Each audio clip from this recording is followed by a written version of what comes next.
Welcome to the Wellness Lab Digest, where we help you to absorb powerful, life-changing insights from top wellness experts with our daily bite-sized wellness podcast summaries. Each episode is packed with distilled, powerful takeaways to boost your health and well-being. To support this podcast, please scroll down on whatever app you're listening. Ratings and reviews are helpful.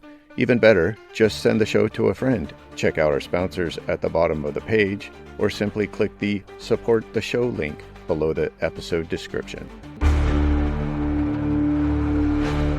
Cold showers? A key to better health and longevity? Well, not quite. Today we're exploring how this trendy wellness practice might actually be rewiring our bodies in ways modern science is just beginning to understand. That's fascinating timing because cold exposure therapy has really captured everyone's attention lately. The science behind it is pretty remarkable too. You know what's really interesting about this whole trend? It was popularized by this wild Dutch guy named Wim Hof, who runs up mountains in nothing but shorts. But the practice goes way back. The Vikings were doing this centuries ago, alternating between hot steam rooms and snow baths. So what exactly happens to our bodies when we expose ourselves to that kind of cold? Well, it's pretty amazing, actually. When we hit our bodies with cold water, it triggers something called cryotherapy. Our skin sensors basically freak out and send panic signals to our brain, which kicks off this whole cascade of beneficial reactions. Oh, right. And that's when the blood vessels narrow and push blood back to our core, triggering the baroreflex response, right? Exactly. And here's where it gets really interesting. Studies have shown this process can help reduce muscle soreness, fight inflammation, boost mood, and even activate something called brown fat, which is actually beneficial for weight loss. You know what's surprising? The research on immune system benefits is actually pretty solid. A 2021 study found that cold exposure helps maintain immune system efficiency through something called immunologic reprogramming. Speaking from experience, I tried this myself recently. The immediate effects are intense. My extremities felt like ice blocks, but my core felt like it was on fire. It's the weirdest sensation. Well, that makes sense because your body is essentially practicing its survival response in a controlled way. But you don't need to go full polar bear to get the benefits. Right, and that's the key point here. You don't need to fill your bathtub with ice or climb mountains in your underwear like Wim Hof. A regular cold shower can give you many of the same benefits as long as you're consistent.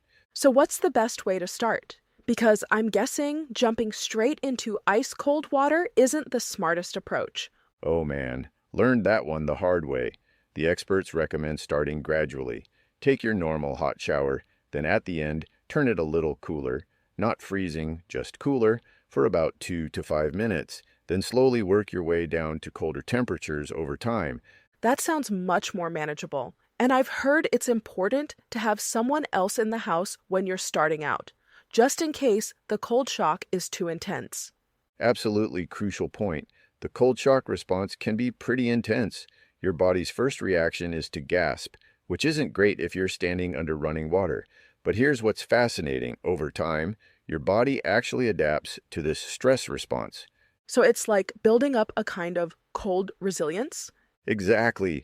And the benefits seem to compound over time. Regular cold exposure has been linked to improved circulation, better sleep quality, and even enhanced mental resilience. It's like giving your body a daily mini workout in adaptation. Though I have to say, the thought of voluntarily making myself uncomfortable every morning still seems a bit counterintuitive. You know what's funny about that?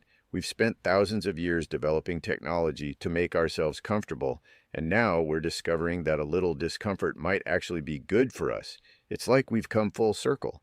That's a really interesting perspective. Maybe our modern comfort is actually working against us in some ways. And here's the really wild part. Some researchers believe that our lack of exposure to environmental stressors like cold might be contributing to various modern health issues. They call it thermal comfort bubble syndrome. So what you're saying is that our ancestors might have been onto something when they embraced the cold rather than avoiding it? Precisely. Though I'm not suggesting we all start living like Ice Age hunters, the key seems to be finding that sweet spot, enough cold exposure to trigger the beneficial adaptations, but not so much that it becomes dangerous. And I suppose that's where the gradual approach comes in, starting with those short, cold showers and building up slowly. Right. And here's my final thought on this. Maybe the real benefit isn't just the physiological changes, but the mental toughness you develop. Every morning, you're choosing to do something challenging, and that carries over into other areas of life. That's actually a pretty powerful way to look at it, turning a simple shower into a daily practice of resilience. So here's to embracing a little discomfort, carefully and gradually, for the sake of our health. Though maybe we'll hold off on the mountain climbing in shorts for now.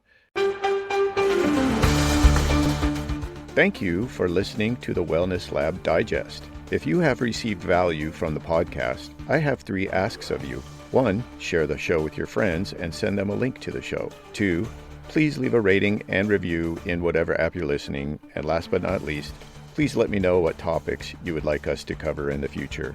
You can contact me by sending me a message using the Send Us a Text link below the episode description.